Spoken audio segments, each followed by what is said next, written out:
En Fase Experimental, con Aarón del Campo. Bienvenidos amigos a un nuevo programa de En Fase Experimental, el programa de ciencia de radiox.es. Y otra edición más con todos vosotros. Ya sabéis, nos podéis escuchar aquí en radiox.es como en www.radiox.es, muy sencillito, entráis, nos buscáis en Fase Experimental y ahí nos podéis escuchar los martes, los jueves y los sábados de 3:30 a 4. Que no te da tiempo, que estás en la hora del café o del té, porque nos estás escuchando desde el Reino Unido. Pues muy fácil, entras en nuestra página, en nuestro apartado de Fase Experimental, te descargas el podcast, te lo pones en tu móvil y en vez de estar escuchando el Mind the Gap todo el rato, pues me escuchas a mí y a todos los invitados que vienen de parte de la CERU. ¿Qué es la CERU? La CERU es la comunidad de científicos españoles en el Reino Unido. Que hay mucho científico aquí español en el Reino Unido haciendo cosas fantásticas y maravillosas. No solamente para el Reino Unido, sino para toda la humanidad, porque hemos hablado con gente que está hasta investigando el cáncer, gente que está haciendo drones, gente que está haciendo... El otro día hablamos con una chica que hacía supermotos.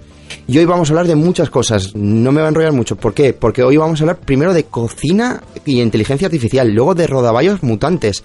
Y luego hablaremos con dos invitados. Uno de ellos ya lo tuvimos hace un tiempo aquí, con el doctor Lorenzo Melchor, que estuvo con nosotros. Y también estará con nosotros el doctor Francisco González Redondo, que lo tenía aquí apuntado y se me olvidaba. Y hablaremos con ellos de historia de la ciencia, de cómo lo que pasó hace siglos puede estar relacionado con lo que está pasando hoy en el mundo de la ciencia. Y acabaremos hablando de un tema de actualidad muy, muy candente. La marcha del Reino Unido a la Unión Europea. ¿Se irá? ¿No se irá? ¿Qué implicación tiene en el mundo de la ciencia? Pues como os iba comentando, vamos a empezar el programa hablando de cocina. Son más o menos las 3:30, pues ya habremos acabado de comer. Pero imaginaros un plato compuesto que lleva vieiras, té verde, tocino y además le echamos caldo de pollo, patatas, leche de coco y puerro picado. ¿Qué os parece? A priori pues parece ser que son ingredientes que no casan, pero en contra de todo pronóstico, el sabor es exquisito. Esta mezcla tan creativa de ingredientes sale de la cabeza de Watson. ¿Qué es Watson? Watson es un sofisticado sistema tecnológico que ha nacido como resultado de aplicar la computación cognitiva desarrollada por IBM al ámbito culinario. Es capaz de crear 16 billones de combinaciones diferentes con recetas, como podéis haber oído, sorprendentes. Este sistema se ha leído y estudiado en más de 10.000 recetas y los ha clasificado en más de 300 tipos. Se ha estudiado ingredientes, cómo combinarlos, los tipos de cocción, etc, etc, etc. Y mezcla sus ingredientes y hace ese tipo de platos sorprendentes. A ver, realmente a lo mejor para la cocina tampoco haga mucha falta y sobre todo teniendo en cuenta que ya tenemos a Ferran Adrià y a Berasategui y a toda esta gente.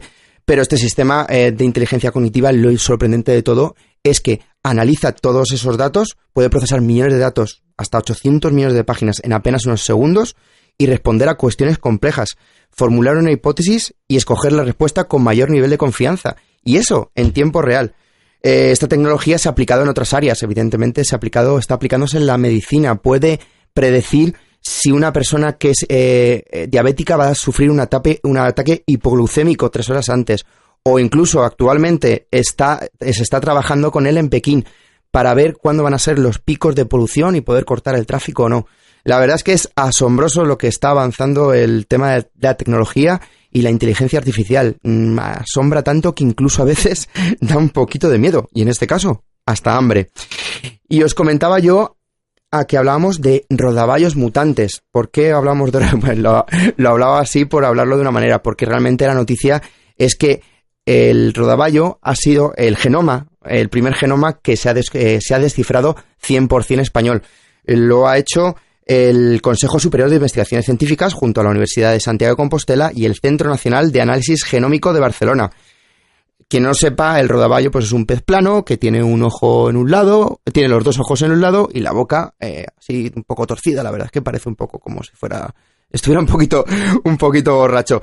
Pero realmente el rodaballo cuando nace es un pez normal y corriente, como puede ser un atún, una lubina o cualquier otro pez. Pero llega un momento en que su genética, hay ahí una especie de cataclismo y el pez muta.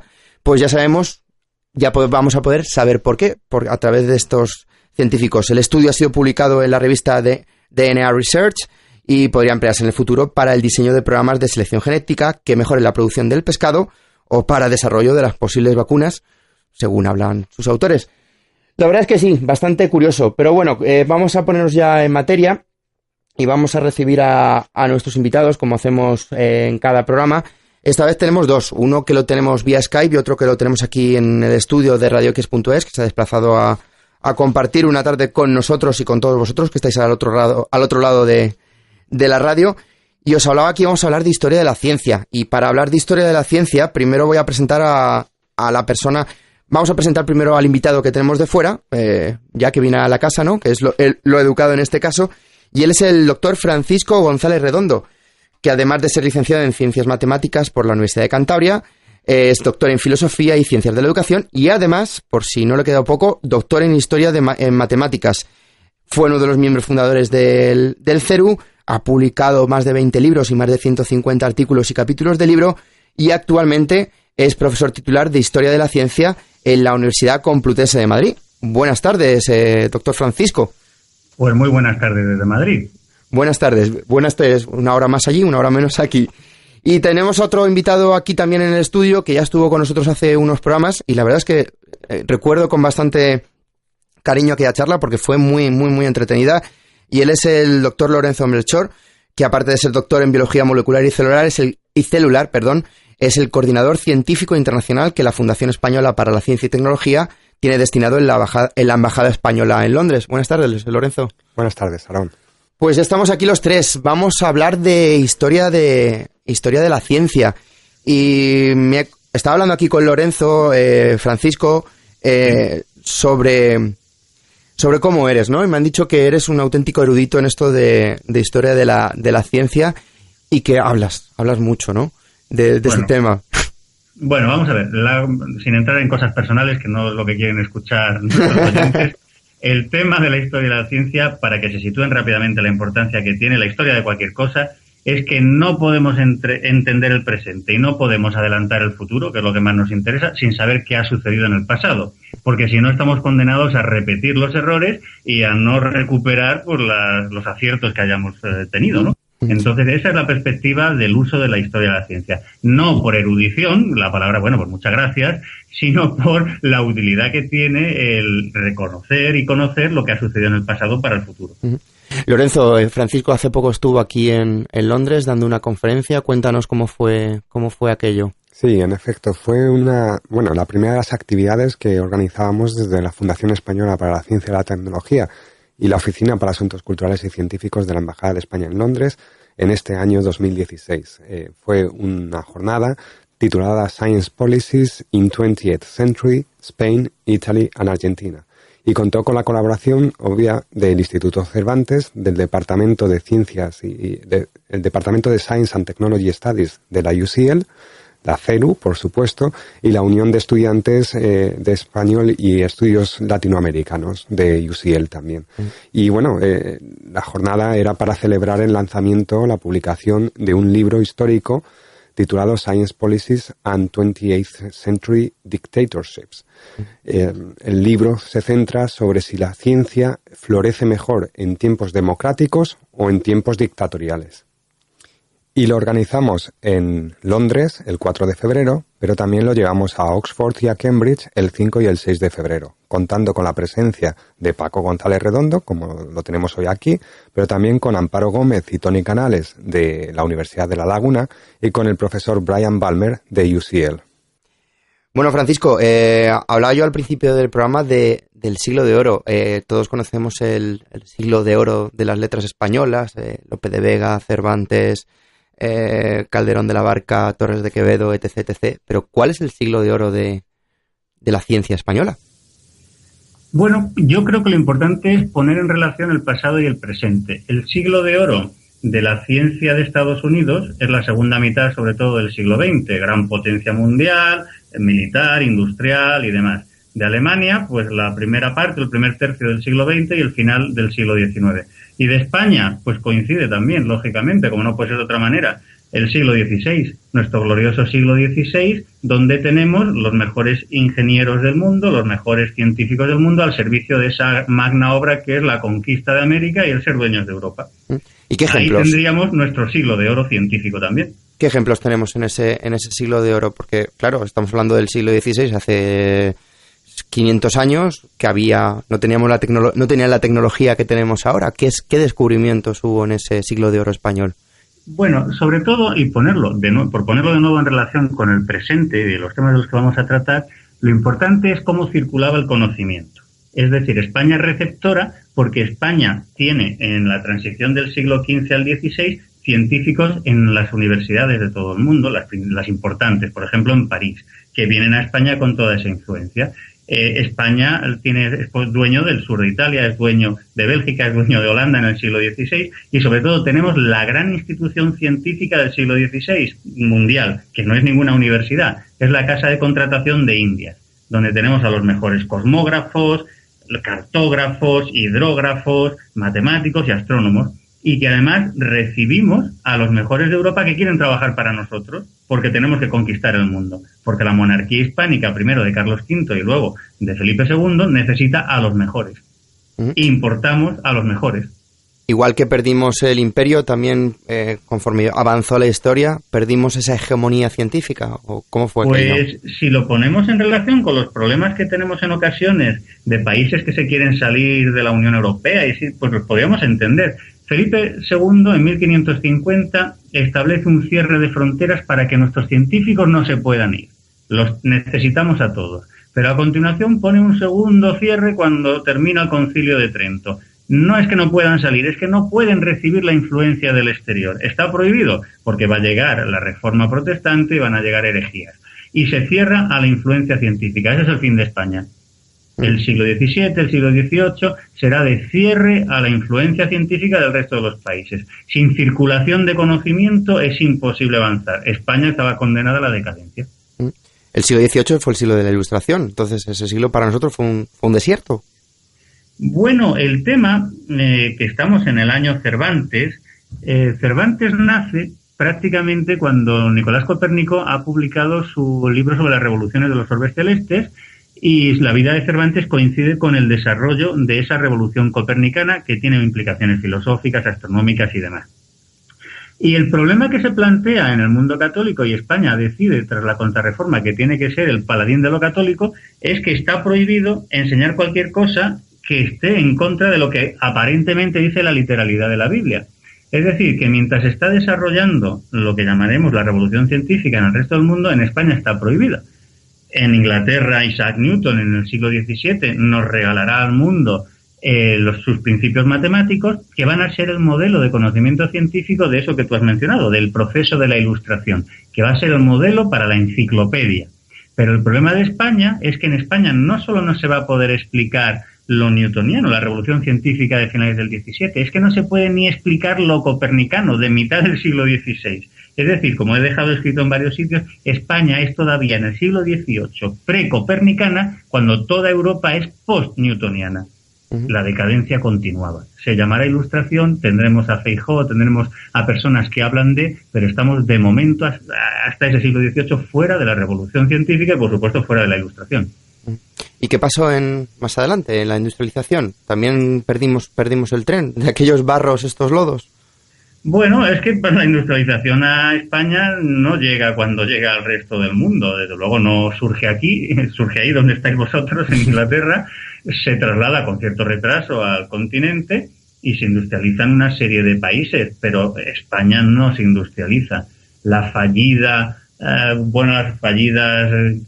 ¿cómo le llamaríamos a eso? Desamortizaciones que iban a traer el capital y la inversión, pues hace que no. España no tiene esos emprendedores y es una oportunidad perdida en la segunda mitad, más o menos, a principios del siglo XIX y otras posteriores. Y no entramos a la industrialización en el XIX y nos cuesta muchísimo en el final, y además es que estamos llenos de guerras civiles, porque todas las guerras carlistas del XIX, la Revolución Gloriosa del 68, los cantonalismos de la Primera República, hasta la pérdida de las colonias en el 98. No estamos para revolución científica, no estamos para revolución industrial. ¿Y cuándo es el momento que España se da cuenta de que necesita invertir en ciencia? ¿Cuándo volvemos otra vez a la carrera? Cuando toca fondo. El problema que tenemos con la crisis del siglo XXI, si lo queremos llamar así, es que parece que no hemos tocado fondo en España y no hemos entendido cómo vamos a salir. Pero en el 1898 sí tocamos fondo. Eso es con la pérdida de la colonia, ¿no? Perdimos las colonias que nos quedaban, nos creíamos todavía que éramos un imperio, una potencia, y no éramos nada. Una vez que tocas fondo, ¿qué puedes hacer? Pues salir adelante. Y es lo que hizo España. Entendió que solo podía salirse adelante con inversión en investigación y en educación. Y así salimos. Y así salimos gracias a que además entendimos que eso solo lo conseguiríamos circulando conocimiento, saliendo al conocimiento europeo, trayéndolo a España, y cuando pudiéramos enseñar a los extranjeros lo que ya éramos capaces de hacer los españoles. Y eso se consiguió en el primer tercio de siglo, al que se le ha llamado, bueno, no sé si muy afortunadamente, Edad de Plata de la cultura y la ciencia españolas. Llegamos casi, antes de la Guerra Civil, a estar a niveles europeos. Lorenzo, acaba de introducir, Francisco, un tema interesantísimo. Hablaba de que salimos del pozo invirtiendo en educación, ciencia y desarrollo. ¿Lo haremos ahora o no lo haremos? Bueno, tenemos la oportunidad, puede que hayamos tocado fondo, y es ahora el momento para que la sociedad política establezca las prioridades de lo que va a ser nuestra sociedad del presente y del futuro cercano. Pero esa sociedad política necesita ser asesorada por la comunidad científica y también por la sociedad en su conjunto. La lectura actual de este libro que presentaron Paco González Redondo y sus compañeros en el Instituto Cervantes y demás, es el hecho de que en el libro se presenta lo que se denomina el contrato social para la ciencia.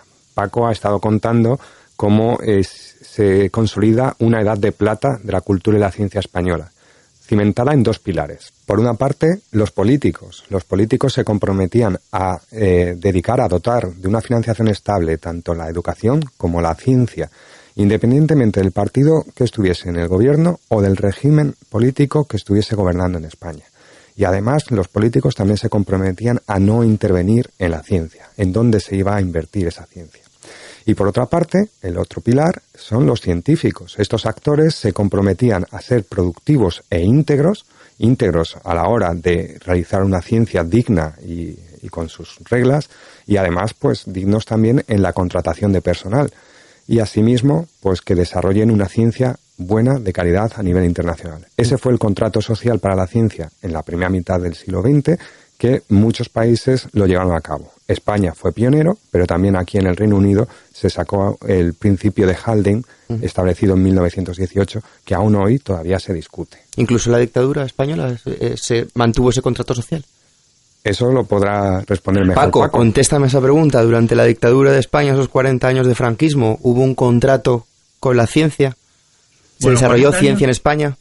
40 años son muchos años. Son muchos. Hay que ir por partes. Si en el año 98 lo hemos llamado crisis y hemos tocado fondo, en el año 39, como os podéis imaginar, el fondo es que es muy profundo. Es una tragedia lo que ha sucedido. Han muerto centenares de miles de personas, hay exiliados, hay purgas, hay fusilamientos. Y la pregunta es, bueno, ¿y de ese desastre cómo se pretende salir? Si el primer tercio del siglo XX es el siglo de la regeneración, es decir, España se necesita regenerar, las nuevas autoridades lo van a considerar que del 39 adelante va a ser el periodo de la redención. Es decir, España se tiene que redimir de los pecados cometidos por varias generaciones a las que culpan de habernos llevado a la guerra civil. Bueno, esa redención también se intenta que sea científica. Y de nuevo, aunque sorprenda, y yo no voy a hablar de buenos ni de malos, no, sino de perspectiva histórico-científica, el nuevo régimen decide que para salir del desastre, para reconstruir España y para redimirnos, hace falta invertir mucho dinero en educación y en investigación. Se va a crear sobre las cenizas de la Junta para Ampliación de Estudios el Consejo Superior de Investigaciones Científicas, con una retórica retrógrada, muy católica o nacional católica, que es lo que imbuye a todo ese momento, pero con una idea muy clara. Hay que industrializar España y hay que poner en relación la investigación básica con la aplicada y con la industria. De tal manera que no solo el Ministerio de Educación, del que depende el CSIC, va a estar en la tarea, que es lo que había pasado desde el 98 en adelante, sino que también el Ministerio de Industria va a estar en esa relación con el CSIC y con las instituciones, en un contexto, como os podéis imaginar, de una España que está recién salida de la guerra civil, en una Europa que está en guerra mundial. Bueno, pues aún así, científicos nuestros son becados para asistir a Italia, a los países, claro, próximos ideológicamente, durante la guerra. Y tenemos matemáticos y físicos viajando a Alemania en el año 42 o 43. Y tenemos montones de ingenieros y científicos alemanes dirigiendo de alguna manera la situación también en España, con muchísima influencia en España. Por eso digo que es que habría que ir viendo distintos momentos.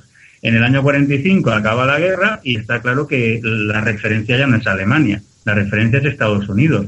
Y a partir del 46-47 empezarán a salir otra vez nuestros científicos. Aunque formalmente estemos en autarquía y todo sea interno, pues empezarán a salir a Estados Unidos y demás. Vamos a estar colonizados, primero por los alemanes, luego por los estadounidenses.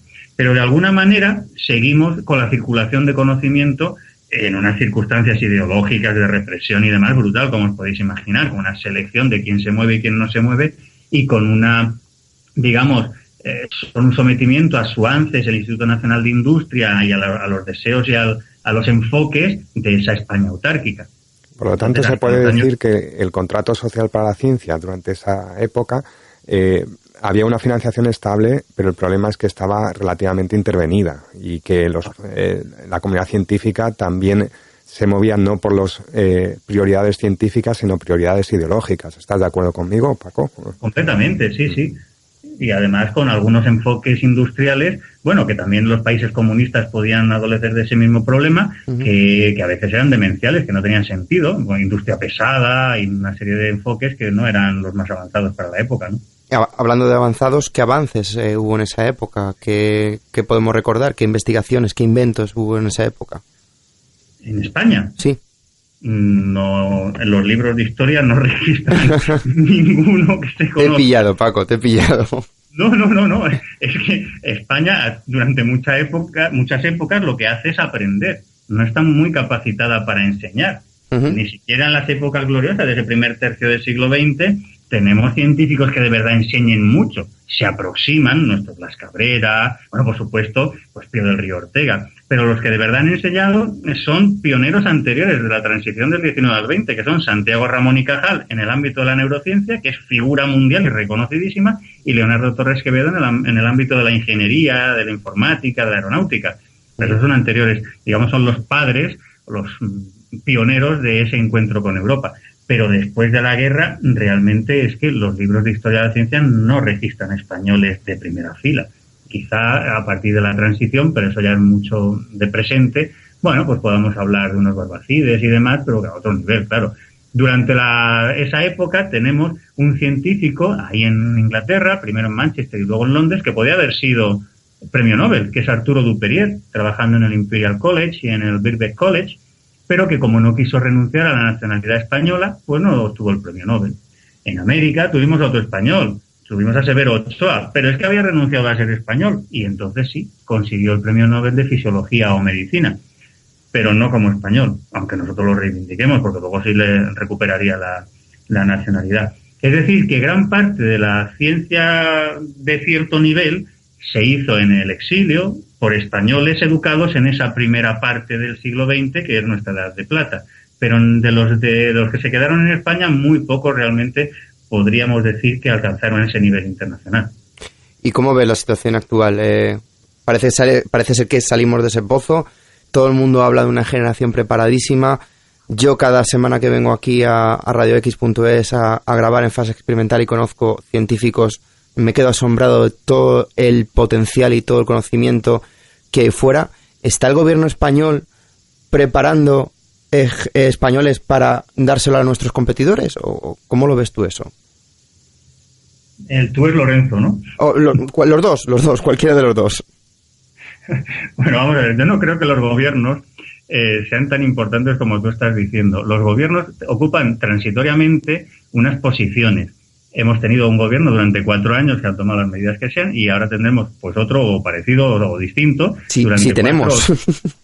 Bueno, lo tenemos en funciones porque siempre hay que tener gobierno, pero me refiero a que que no son los gobiernos los que deciden todo lo que se hace. No está en sus manos decidir tanto, ni mandar a la gente, ni que se quede, ni que se vaya, ¿no? La gente se queda o se va a pesar de los gobiernos o existiendo gobiernos. Pero no son los gobiernos los que hacen las políticas. sí, los gobiernos hacen las políticas, pero son los gobiernos también autonómicos. Entonces, digamos, yo no soy un empleado del Estado español, soy un empleado de la Comunidad de Madrid hoy en día, o de la Universidad de Cantabria, pues en la Universidad de Cantabria, los del País Vasco o los de Cataluña. Entonces ya no es tan sencillo. A la hora de repartir culpas ya no es tan sencillo decir, no, eso tiene el ministro de Educación, tiene la culpa. Pues no, porque en Educación están transferidas las competencias a las comunidades autónomas, ¿no? Bueno, es bastante más complejo. Aquí yo recuerdo que, Alon, cuando yo estuve aquí hace 2 meses o por ahí, también me hiciste una pregunta bastante parecida y te contesté más o menos lo mismo. A mí me parece que España no va a cambiar hasta que logre de nuevo atraer talento, sea el talento nacional que se haya ido fuera o el talento extranjero. Igual que hemos hecho en el fútbol o en las escuelas de negocio, tenemos que hacer los cambios estructurales en nuestro sistema de ciencia y tecnología para hacerlo atractivo para cualquier profesional. No obstante, para hilvanarlo con el tema del contrato social para la ciencia y del libro que se presentó en este evento, uno de los nuevos actores que estaría implicado en el contrato social de la ciencia, aparte de los políticos y los científicos, sería la sociedad. La sociedad dividida en 2 partes. Por una parte, la sociedad empresarial, nuestros empresarios, nuestras empresas, que se dediquen a innovar más, a hacer un mayor esfuerzo científico y tecnológico en sus empresas, que lo entiendan como un desarrollo económico. Y por otra parte, la sociedad en su conjunto, que entienda que la ciencia es un bien que hay que cuidar, tanto como la educación y la sanidad, y que además hay que apoyarlo, no solo con los impuestos, sino también con donativos, con apoyos y con una concienciación y una valoración de la ciencia en su conjunto. Desde el punto de vista, por ejemplo, tan fácil como las calles de Madrid que se están renombrando ahora. Pues no me digas que no puede haber alguna asociación científica que diga, oye, pues ¿por qué no ponemos esas calles que se tienen que renombrar por todos la gente de la dictadura con nombres de científicos e ingenieros actuales o del pasado? Con programas de televisión, con hacer en definitiva que la ciencia sea algo transversal y que no cotidiano, sea, ¿no? Y cotidiano, y que no se ideologice la ciencia, no se utilice como arma arrojadiza entre los partidos políticos y entre la sociedad, que sea un bien a cuidar. Algo de interés general. Exacto. Y hasta que no logremos pues que los políticos hagan su parte, los científicos hagamos la nuestra y que la sociedad también haga la suya, no vamos a tener ni los políticos que cuiden de la ciencia, ni los científicos que nos pongamos manos a la obra a mejorar nuestro propio sistema. Pues Francisco Lorenzo, se nos está acabando el tiempo ya y no me quiero ir de este programa de fase experimental sin hablar antes de una cosa de plenísima actualidad. Dentro de nada, en junio, tenemos aquí, Lorenzo, un referéndum. El Reino Unido se va o no se va del Reino Unido. Y los científicos británicos, esperemos que no, los científicos británicos hace un par de semanas firmaron un manifiesto encabezados por el doctor Stephen Hawking, en el cual hablaban de que el Brexit, como se conoce comúnmente en la prensa, la salida del Reino Unido de la Unión Europea, sería un desastre para el mundo de la ciencia. ¿Cómo lo ves tú como español y como científico? Bueno, lo cierto es que hemos estado hablando a lo largo del programa que la ciencia es una empresa global de la humanidad que no entiende de fronteras. Y ahora mismo, si el Reino Unido se marcha de Europa, está poniendo una frontera de por medio a la libre circulación de estudiantes y de científicos e ingenieros que vengan aquí a trabajar. Obviamente, aparte de un factor económico, porque de Europa, de la Unión Europea, puede venir mucho capital económico para realizar ciencia e innovación en el Reino Unido, existe el componente humano de todas las personas que están viniendo aquí y que pues no podrían venir o tendrían más dificultades en conseguir visados y permisos para venir a trabajar aquí. Por supuesto, la comunidad científica está... creo que el número es 9 de cada 10 científicos británicos están en contra de la salida del Reino Unido de la Unión Europea. Francisco, veo que las generaciones actuales no aprendemos de la historia y al final queremos poner... Bueno, yo no quiero, pero bueno, parece ser que cierta parte de la sociedad británica quiere poner fronteras. Parece ser que no aprendemos un poco de la historia, ¿no? pues habría que dejarles algunos libros donde se hable del siglo XVI español y sobre todo del XVII. Lo que pasa es que los manuales británicos suelen eliminar ese siglo, porque como es nuestro, no les gusta contarlo. Y se lo saltan bastante alegremente en los de un solo volumen. Sí, la historia sirve, como empezaba diciendo, para no repetir los errores del pasado. Yo creo que para el Reino Unido sería un desastre total.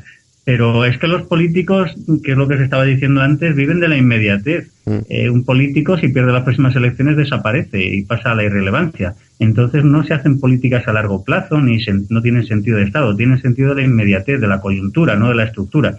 Y ese es un problema en España y ahora parece que en el Reino Unido también, claro. Pues nos vamos a despedir ya, que nos vamos ya casi de tiempo. Ha sido un auténtico placer hablar contigo, Francisco. Nos hemos quedado muchísimas cosas por hablar. Y te despedimos, dejamos en Madrid al doctor Francisco González Redondo, doctor en Filosofía y Ciencia de Educación y doctor en Historia de Matemáticas y actual profesor titular de Historia de la Ciencia. Solamente una cosita, me hubiera encantado tenerte como profesor de Historia cuando yo estudiaba, ¿eh? Me gustaría más la historia de España que lo que me gustaba en aquel entonces. Muchas gracias, Francisco. Y también nos despedimos del doctor Lorenzo Melchor, que nos ha acompañado una vez más. Y una vez más, un placer tenerte aquí con nosotros en el estudio de RadioX.es y en el programa de Enfase Experimental. El placer es mío. Pues nada, como siempre, nos despedimos. Ha estado en la parte técnica Fermín Legarrea. En la parte de la producción ha estado Ruth García y el que les habla, Aarón del Campo. Nos oímos en dentro de 15 días aquí en Fase Experimental. Y recordad que la ciencia os acompañe.